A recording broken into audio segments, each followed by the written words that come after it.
aza pe koyiba mpo ntango na ye tikali moke.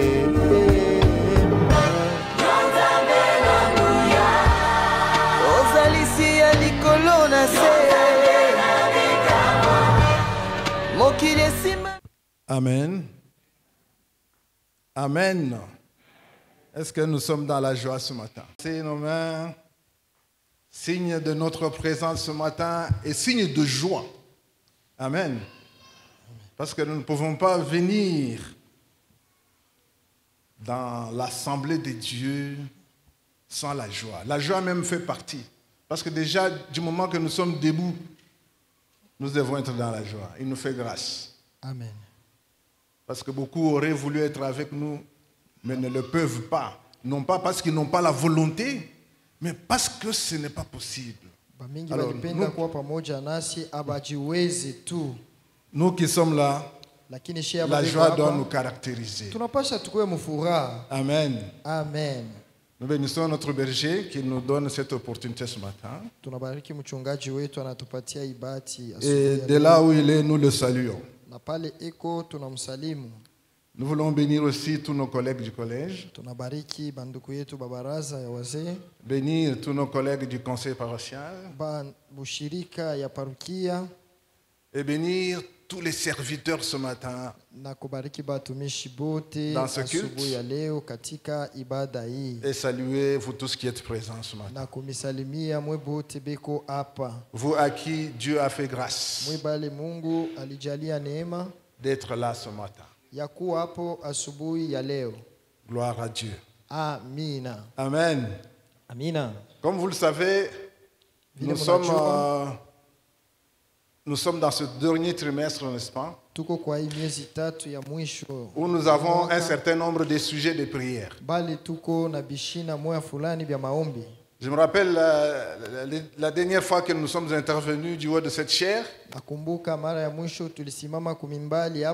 nous avons essayé d'exploiter le premier sujet de prière. Et ce matin, Dieu nous fait grâce de parler du deuxième sujet de prière. Nous voulons exploiter ce deuxième sujet de prière. C'est vrai que ce sont des sujets de prière que nous exploitons tous les jours, selon le calendrier qui nous est donné. Chaque famille prend son temps à prier sur ces sujets de prière.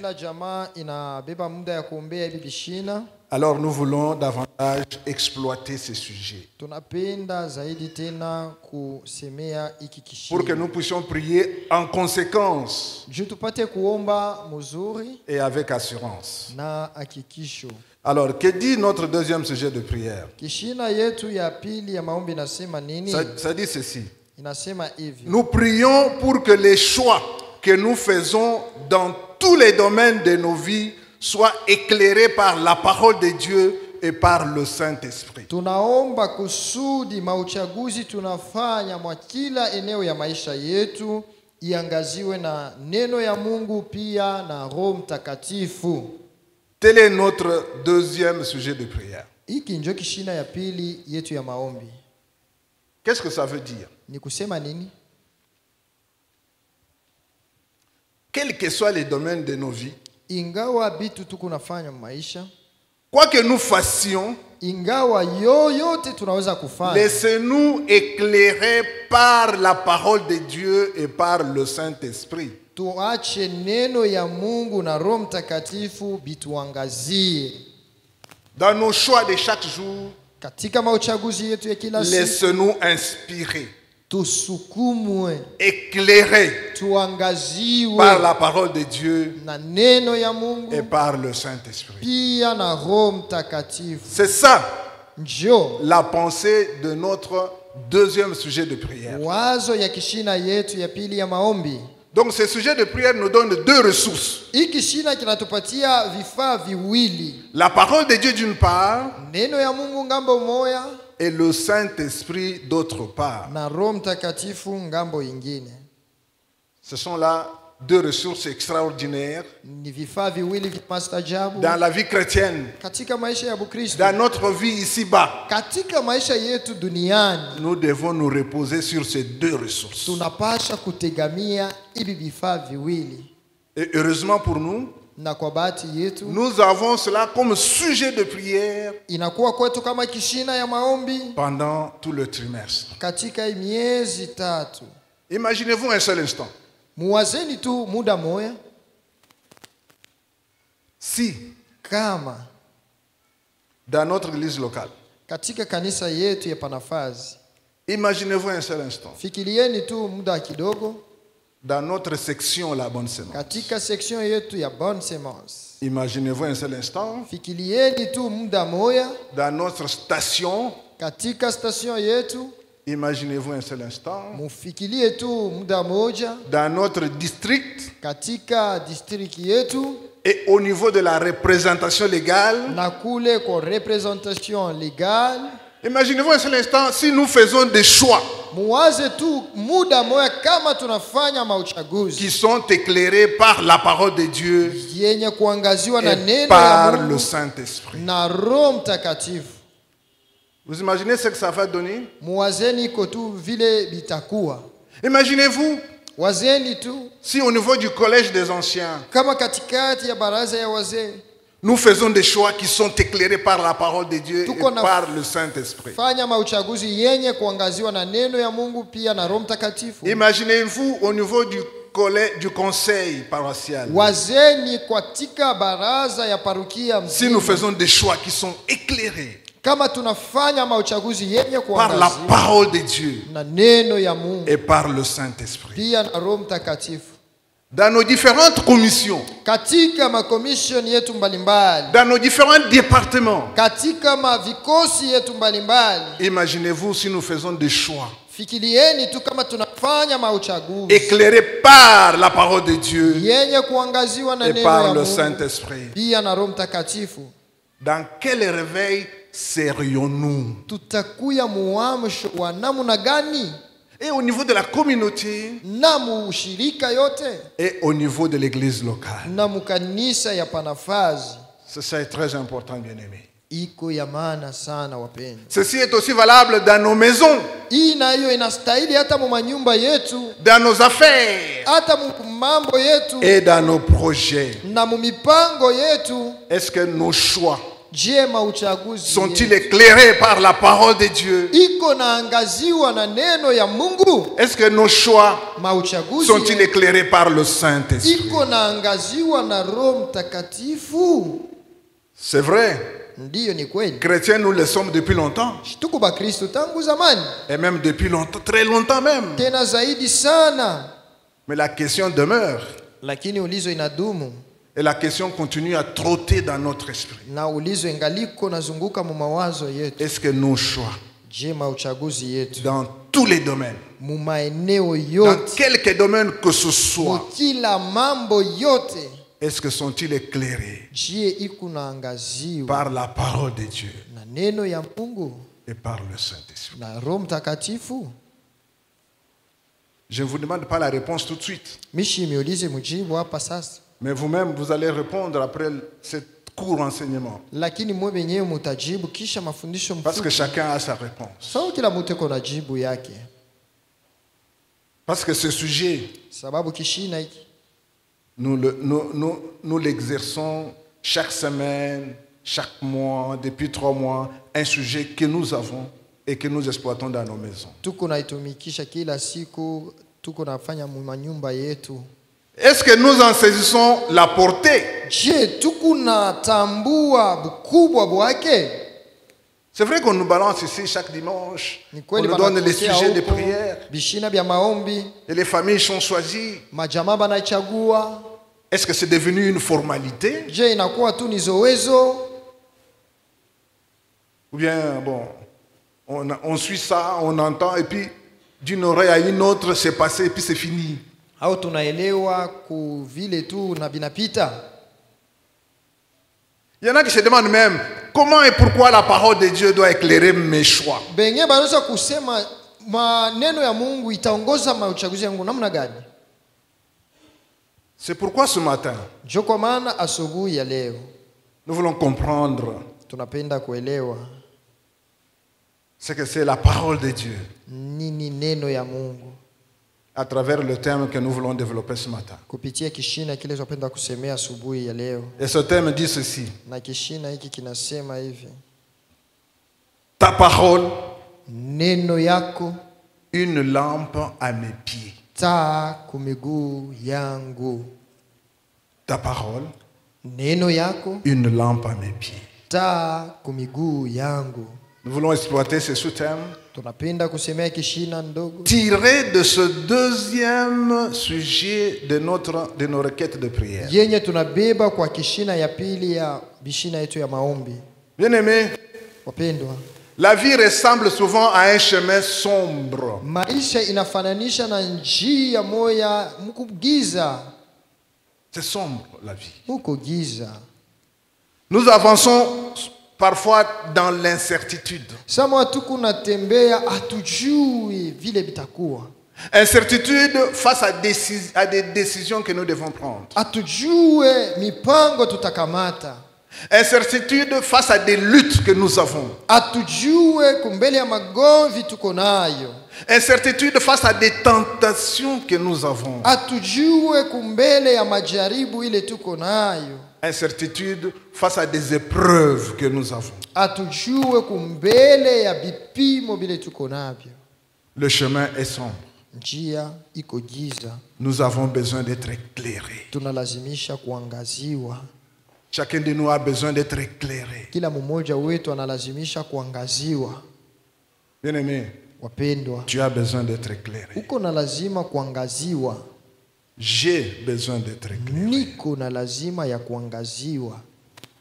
Le psalmiste l'a bien compris. Mwandishi wa Zaburi alielewa mzuri maneno haya. Et souvent lui aussi Zaidi yeye naye s'est trouvé dans de multiples problèmes, alijikuta mambo ya mingi, dans de multiples tentations katika majaribu ya mingi et dans de multiples épreuves. na katika bipimo vya mingi. C'est ainsi qu'il va dire et déclarer Ndio kwa maana akasema na kutangaza dans Psaume 119, le verset 105. katika Zaburi 119 mstari ya 105. J'aimerais qu'on nous balance ce verset-là. Mimi napenda batuwekee ile usomi pale. Psaume 119, 105. Zaburi 119 Et vous allez le garder à l'écran. Mutaiacha pale vile. Ce psaume dit ceci, Hii Zaburi inasema dans la hivi, version Louis II: katika tafsiri Louis Sego, ta parole est une lampe à mes pieds neno lako ni taa kwa miguu yangu et une lumière sur mon sentier. na nuru kwa njia yangu. Le psalmiste arrive à faire une telle déclaration. Mwandishi wa Zaburi anafika mkusema muinamuna. Tout au long de son expérience, Katika mambo yote aliishi, tout ce qu'il a vécu, bile biote alipata kuishi, il aboutit à une conclusion. anafika mkufunga kumaliza. Il déclare: Anatangaza ta parole neno yako est une lampe à mes pieds. ni taa kwa miguu yangu. Bien-aimé, Wapendwa, ce verset est une déclaration de dépendance. hii shairi ni kutangaza kutegamia, Une déclaration de confiance kutangaza kwa kuwa na tumaini vis-à-vis du psalmiste. kumbele ya huyu mwandishi wa Il Zaburi. déclare, Eko na kiri, il conclut toute sa vie. eko nafunga maisha yake yote. Il dit, Anasema ta parole neno yako est une lampe à mes pieds. ni taa kwa miguu yangu. Donc, il ne pourrait pas avancer, Ashitaweza kuendelea faire un pas kuweka hatua ingine mbele sans la parole de Dieu. bila neno ya Mungu. Il ne pourra pas faire des choix sans la parole de Dieu. Asitaweza kuchagua bila neno ya Mungu. Parce que la vie Sababu maisha est ténèbres. inakuwa giza, sombre. giza kabisa. Comment va-t-il marcher? Atatembea namna gani? Comment peut-il faire un pas? Ataweza kwenda hatua nyingine namna Comment gani? peut-il voir là où il met les pieds? Ataweza kuona namna gani fazi anakanyanga? Bien-aimé. Wapendwa, Mais avec la parole, lakini na neno il trouve l'éclairage. anapata mwangaza. Avec la parole, Na neno il trouve la direction. anaona njia. Avec la parole, Na neno il trouve la sécurité. anapata ukingo. Et il va nous donner cette déclaration. Na anatutangazia hii namuna. Bien-aimé, j'aimerais vous dire, Wapendwa, mimi napenda à kumiambia l'époque biblique, muile wakati ya Biblia, les voyageurs, musafiri les gens qui se promenaient, baba tawakwaka naenda, ils utilisaient des petites lampes balikuwaka anatumia tumataa à huile twa kuweka mafuta ndani pour marcher. juu ya kutembea. Et cette lampe, Na ile on taa la tenait juste à côté des pieds. ilikuwa tu banaiweka pembeni ya miguu. C'est ainsi que le psalmiste va utiliser la même image. Njo kwa maana mwandishi wa Zaburi anatumia picha moya moya, Parce que les voyageurs sababu musafiri ne pouvaient pas ashikupasha kuweza sortir kutoka sans sa lampe à huile bila taa yake ya mafuta pour marcher. ili atembee. Ce n'est pas aujourd'hui où nous avons des lampadaires partout. Aina leo tuko na miangaza fasi yote. Non, à l'époque, non. Zamani habikukwaka Il vile. fallait que vous ayez votre lampe à huile dans vos mains Ilipasha uwe na taa yako kumigono pour continuer à marcher, juu ya kuendelea safari, pour continuer à avoir la direction, juu ya kuona njia, pour la sécurité aussi. na pia juu ya ukingo. Alors, vous imaginez Sasa muko natambua comment le psalmiste, namna gani mwandishi wa qui a Zaburi vécu tellement de choses, aliishi mambo ya kuachana, compare la parole de Dieu. eko nalinganisha neno ya Mungu. Bien-aimé, Wapendwa, la parole agit de la même manière. neno iko natenda munamuna Elle moya, éclaire tout ce que nous devons faire iko aujourd'hui. naangaza kila kitu tunaweza kufanya leo. Voulez-vous être dans la sécurité? Unapenda kuwa katika ukingo? Voulez-vous être dans l'éclairage? Unapenda kuangaziwa? Utilisez la parole de Dieu. Tumikisha neno ya Mungu. C'est une lampe Ni à taa vos pieds. kumiguu yako, Lampe à tes pieds. taa kumiguu yako. Je me suis amusé de faire une traduction littérale. Milisema nitatafsiri vile miandiko iko. La traduction littérale, c'est-à-dire Kutafsiri traduire tel que c'est écrit. ni kutafsiri paka vile banebiandika. Alors, c'est de l'hébreu au français. Kutoka Hebrania kuingia mu Kifaransa. Alors, ça donnait ceci. Ilileta hii Le verset là. ile shairi ile. Une lampe pour mes pieds, c'est ta parole. Taa moya juu ya miguu yangu ni neno yako. J'ai trouvé ça très bien. Mili ipata inafahamu vizuri tu. Une lampe pour mes pieds, Taa moya juu ya miguu yangu c'est ta parole. ni neno yako. Ah, c'est extraordinaire. Ni ya mastajabu. Une lampe pour mes pieds, Taa juu ya c'est miguu ta yangu parole. ni neno yako. Veux-tu avoir une lampe pour tes pieds? Uko na lazima ya kuwa na taa kwa miguu yako? C'est la parole de Dieu. Ni neno ya Mungu. C'est comme ça que le psalmiste présente la Jo- situation. namna ile mwandishi wa Zaburi anaonesha maneno.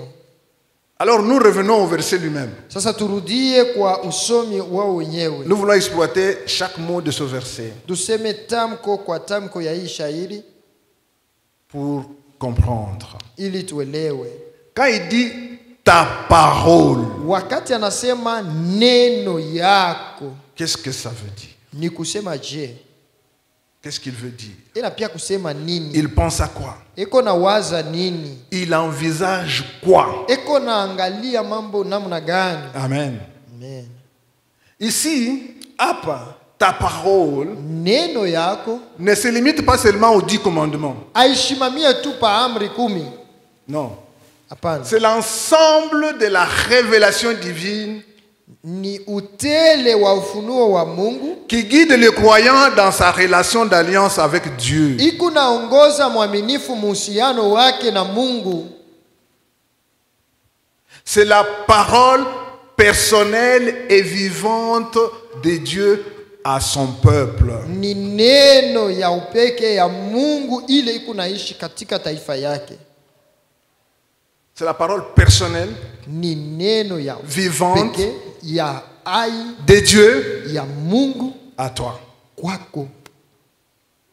Est-ce que c'est comme ça que tu considères la Bible? Njoo vile unaonaka Biblia. Est-ce que c'est comme ça que tu considères ce livre? Njoo vile unaonaka hii kitabu Comme une parole personnelle, sa neno ya upeke vivante iliyo ai de Dieu ya Mungu à toi. kwako. Donc tout dépend Yote inambatana de comment tu t'approches de la parole de Dieu. ya namna ile uko nakaribia neno. Tout dépend Yote de la kunambatana manière dont toi tu considères ce livre. na namna ile weye uko naonaka iki kitabu. Tout dépend de ça. Yote iko nambatana na ile.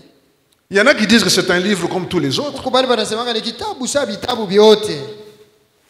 même en étant dans l'église. Ata beko mukanisa Il y en a qui pensent que c'est un livre comme tous les autres. kuku batu beko na wazi sema ni kitabu sa vitabu vingine.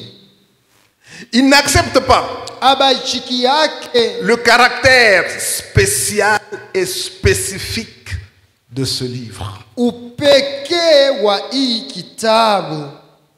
Ils n'acceptent pas ça. Abaichiki yake ata.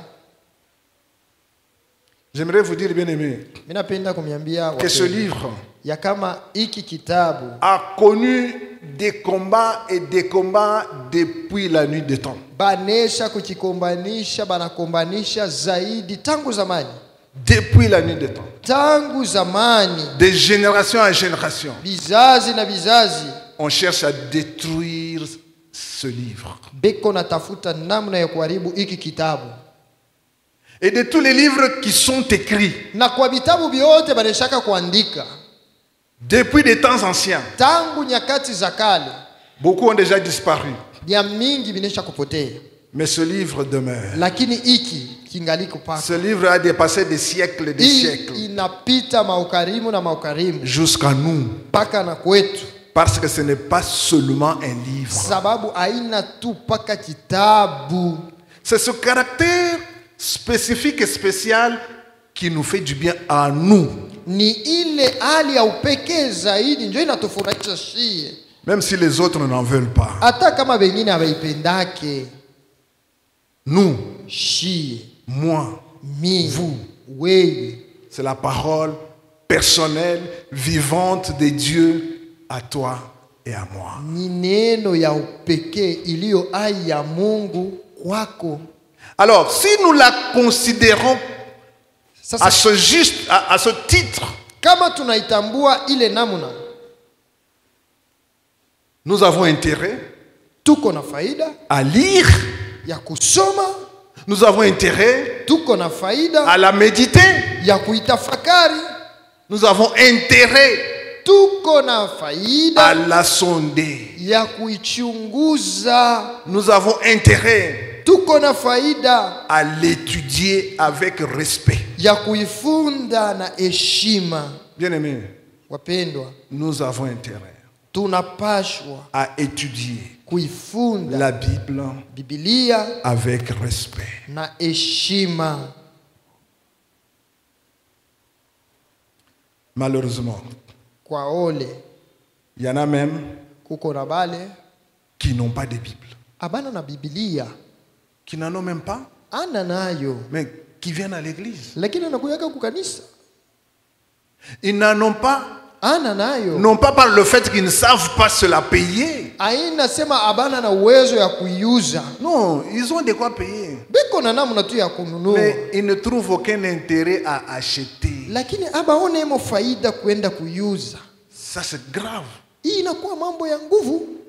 Pendant que tu Wakati viens à l'église. uko nakuya kukanisa, Je ne vais pas poser la question ce matin. asubuhi ya leo mishi tauliza Qui a amené sa Bible? nani alileta Biblia yake? Hapana, Non, je ne veux pas m'exercer à ça. Shitapima ile kalasisi.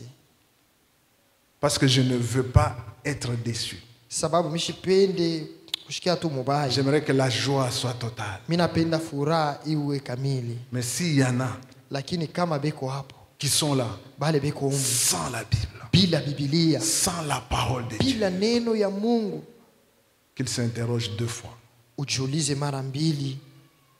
Une lampe Taa à mes pieds. kumiguu yangu. Bien-aimé, Wapendwa, comment prétendre aimer Dieu utasema je kama unampenda Mungu quand sa parole ne te dit rien? wakati neno yake haikuangalia taa? Comment? Utafaje? Comment prétendre aimer Dieu Je utasema quand tu ne unampenda Mungu t'appropries pas sa parole? wakati ula ubebe neno yake ikuwe yako, Quand tu n'en fais aucun sacrifice? wakati aujitowe hata kidogo? Comment dire que tu l'aimes? Je utasema kama unampenda? Est-ce que c'est pour calmer ta conscience que tu viens dans l'assemblée? Ni juu ya kutuliza zamiri yako njoo na kuyaka? Bien-aimé, Upendwa, si c'est pour calmer ta conscience, kama ni juu ya kutuliza zamiri yako, j'aimerais te dire ce matin asubuhi ya leo mimi nakwambia hivi, que tu perds le temps. huku unapitisha muda yako. Approprie-toi Ujibeba hii neno la parole. ikuwe yako, Éclaire tes pieds angaza miguu yako et décide. na beba mpango. Le deuxième terme dans ce verset, Tamko ya pili mwa hii usomi, lampe. taa. Lampe, on s'arrête d'abord à lampe. Tubakilie pa taa. Lampe. Taa C'est une petite flamme souvent portée à la main, mwangaza kidogo banaichukua kumgono, alimentée par l'huile. iko na angaziwa, inasukumwa na moto. Généralement, dans l'ancien temps, c'est de l'huile qu'on mettait dans la lampe. Zaidi wakati ya zamani ni mafuta balikuwa naweka mutaa. Chacun devait avoir sa lampe. Kila mmoja apasha kuwa na taa yake. Vous vous rappelez des 10 vierges, n'est-ce pas? Unaweza kumbuka babikira 10 Quand elles attendaient l'époux, n'est-ce pas? wakati walikuwa wanachunga harusi. Chacune devrait avoir sa lampe. Kila mmoja alipasha awe na taa Et yake. c'était comme ça dans l'ancien temps. Ndio vile bilikuyaka mwe Sa wakati ya petite zamani. lampe toujours à côté Taa yake et pembeni avec de l'huile na mafuta pour s'éclairer. juu ya kuangaza. Alors, le clairage qui sort de la lampe, Sasa mwangaza inatoka kwa taa. 3 caractéristiques de cet éclairage. Iko na mambo 3. C'était d'abord proche, Ya kwanza ilikuwa ya parce karibu, que la petite lampe, on devrait la mettre sur les pieds. sababu balipasha kuiweka Donc kumikulu. cet éclairage était proche. Ni kusema ile mwangaza ilikuwa karibu. Ça veut dire, c'était pourquoi proche? Juu ya nini karibu? Pour éclairer le prochain pas. Juu ya kuangaza hatua ile inafuata. Quand je devais faire un pas de plus, Wakati napenda kwenda hatua ingine, je devais voir où est-ce que je mets mimi le pied. napasha kuona pale niko na kanyanga. Le monde est sombre, Dunia iko giza, dans l'obscurité. mugiza. Où est-ce que tu mets le pied? Uko na kanyanga wapi? Est-ce que tu te fais éclairer? Je, uko naangaziwa? Les choix que nous faisons Mauchaguzi tunafanya dans nos moments d'incertitude, mu wakati ile atujue vya kufanya. cet éclairage nous provient des dangers immédiats du péché. Ile mwangaza inatusoposha kwa ile hatari kupale ya zambi. Voilà pourquoi cet éclairage de la lampe est proche de nous. Njo kwa maana ile mwangaza ya taa iko karibu na shie. C'est pour des décisions immédiates et quotidiennes. Ni juu ya mipango ya pale pale na ya kila siku. Chaque jour. Kila siku. Bien-aimés, Wapendwa, si vous vous écartez, vous vous éloignez de la parole, kama unaenda mbali na neno, alors vous aurez difficile à marcher. bitakuwa kigumu kwako kutembea. Donc vous comprenez que vous n'aurez pas cette lampe à vos pieds. Unaona vile hautakuwa na ile taa kwa miguu Pourquoi? yako. Juu ya nini? Parce que la parole Juu neno est proche de toi. iko karibu na wewe. L'éclairage dont vous avez besoin pour marcher, Mwangaza ile uko nayo lazima juu ya kutembea. ça vient de la lampe. Iko natokea kwa ile taa. Ah, c'est ainsi que le psalmiste Ndio kwa maana mwandishi wa Zaburi fait une belle métaphore iko nasema mzuri sana en comparant la parole iko na linganisha neno à cette lampe na ile taa qui doit nous éclairer. inapaswa kutuangazia. Comment puis-je le dire autrement? Mitebisema namna gani bingine? Le deuxième caractéristique de cet éclairage de la lampe, Hali ya pili ya ile taa, cet éclairage est nécessaire. ile taa ni ya lazima. Nécessaire. Ya lazima. Ça veut dire indispensable pour avancer. Ni kusema inapaswa paka ikuye hapo juu uendelee. Sinon tu te trébuches. Kwa bule utaterezika. Ça vous est déjà arrivé, non? Inaweza De kufikia mettre les pieds là où vous ne voyez pas. ya kukanyanga pale haukuwa naona, Mais vous trébuchez facilement. n'est-ce lakini pas? unaterezika pale pale. Et c'est ce que le psalmiste nous dit. Njoo bile mwandishi wa Zaburi anatuambia. Cet éclairage est nécessaire, indispensable pour avancer. Ile taa inastahili juu ya kutembea, Pour continuer. juu ya kuendelea. Le troisième caractéristique, Hali ya c'est tatu, concentré. kubakia na Cet éclairage est concentré. ile mwangaza iko yenye kufungiwa fazi moja. Concentré où? À Physical. tes pieds. Kwa miguu yako. Concentré où? Pour toi. Iko fazi gani paka juu yako. tu Concentré pale. où? Sur tes objectifs. Iko pale juu ya bifukuzio yako. Sur tes affaires. Pa mambo yako. Sur ta vie. Pa bujima bwako.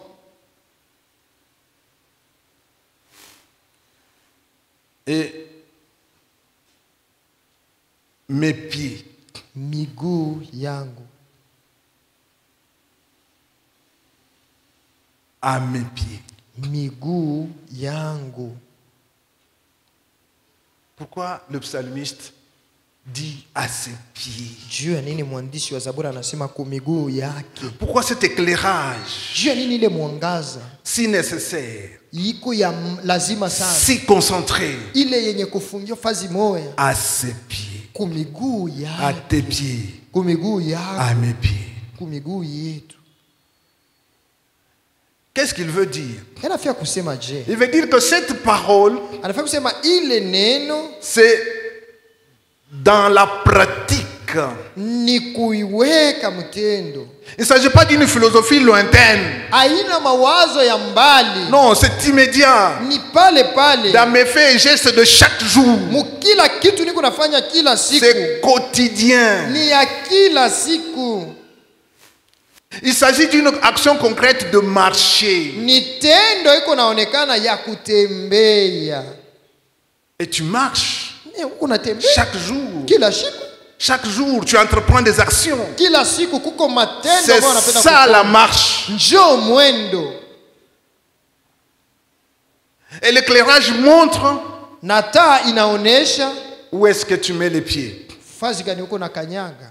Pour éviter les pierres. Juu uepuke Éviter mawe, les trous. uepuke mashimo, Éviter tous les dangers et de tout genre. uepuke kila hatari ya namna yote. Voilà pourquoi à tes pieds doit y avoir un éclairage. Sio kwa maana kwa miguu yako unapasha pawe mwangaza. Voilà pourquoi à tes pieds Sio kwa maana kwa miguu yako il doit y avoir l'éclairage. panapasha pawe mwangaza. Et le meilleur Na ile iliyo bora des éclairages, ya miangaza yote. le psalmiste dit, Mwandishi wa Zaburi anasema c'est ta parole. ni neno yako. Le psalmiste déclare, Mwandishi wa Zaburi anasema c'est ta parole. ni neno yako. Qu'en est-il de toi ce matin, bien-aimé? Sasa inakutazamia wewe asubuhi ya leo. Biko Est-ce que je? tu pries pour que tes choix Yuko naomba dans n'importe quel domaine katika eneo soient lote éclairés par la parole de Dieu? iangaziwe na neno ya Mungu.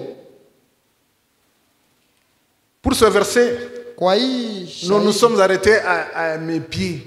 tulisimamia kwa miguu. Une lumière sur mon sentier, c'est un autre enseignement. Mwangaza pa njia yangu ni mafundisho ingine.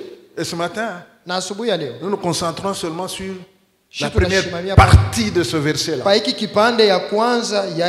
Une lampe à mes pieds. C'est ce qui nous intéresse seulement. Une lumière sur mon sentier. C'est un autre enseignement. Et Dieu nous fera grâce dans les prochainement, si c'est possible. Mais à tes pieds, bien-aimé, tu as besoin de l'éclairage. Parce que tes pieds, pas les pieds du voisin, tes pieds à toi et ta parole. Le psalmiste dit ta parole est une lampe à mes pieds. Parce qu'il fait sombre dans ce monde. Bien-aimé, tu as intérêt d'écouter. Tu as intérêt de lire à un rythme soutenu la parole de Dieu. Tu as intérêt à la méditer. Il y en a qui m'ont posé la question la dernière fois, mais c'est quoi méditer la parole de Dieu? Bon, je crois que je vais en profiter pour donner la réponse. Méditer la parole, qu'est-ce que c'est? Vous savez, quand vous avez déjà lu la parole, vous lisez. À un moment, vous vous arrêtez. On ne vous demande pas de prendre toute la Bible, de lire en un seul jour, non. Non. Selon ce que vous avez prévu de lire, c'est pas moi 2 ou 3 versets, un chapitre. Vous lisez.